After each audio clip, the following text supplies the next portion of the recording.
Stroke 3, check right, brake right. Stroke 3, brake right. Sam right 2. Stroke 3, brake right, Sam line. Brake right.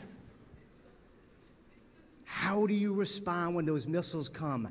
How were they able to back each other up? And this is how we were able to do it. This fighter pilot's doing what we call check six. Has anybody ever heard of that expression, check six, by raise of hands? What's it mean, sir? Check behind you. Why do you need to check behind you? See what's back there. Normally, what's back there, sir? The bad guys, right? The threat, the enemy, the competitor, the missile.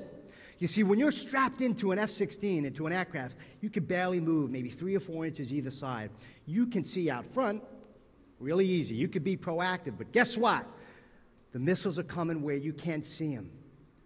You can't see if you're on fire or leaking fuel, but if you got a wingman to your right 3 o'clock or left 9 o'clock, it's a lot easier for him or her to check your 6 and see what you can't see.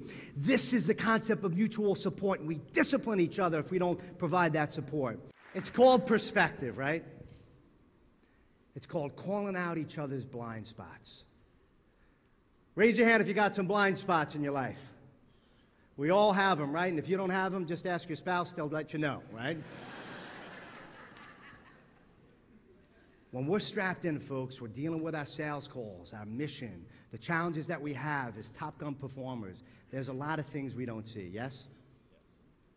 And a lot of times we need to have the courage to be approachable and listen to the brake right calls. If it's our supervisor, it's our regional sales manager, whatever, and maybe it's that new hire that's in this company who may be calling out the missile. You see, when that guy said brake right, did his wingman call out on the radio and say, "You sure he didn't mean brake left?" Or, "You brake right, I'm your boss." Or, "Let's have a conference call and discuss this." Right? You got to take action, and you got to trust each other. This is what it's about, folks. Trust, implicit trust. And to listen to that feedback that you might not want to hear, but need to hear. Right, Dave? This is the key. And to be approachable enough and say, "Thank you for the feedback. Thank you for calling out that missile. I better prepare for that call a little better. I need to rehearse this mission and practice and train and sweat." But here's the kicker when it comes to taking the fight to the enemy and reaching greater heights as a leader in sales and in life. It's to have the courage to approach your wingman and indeed tell them to brake right.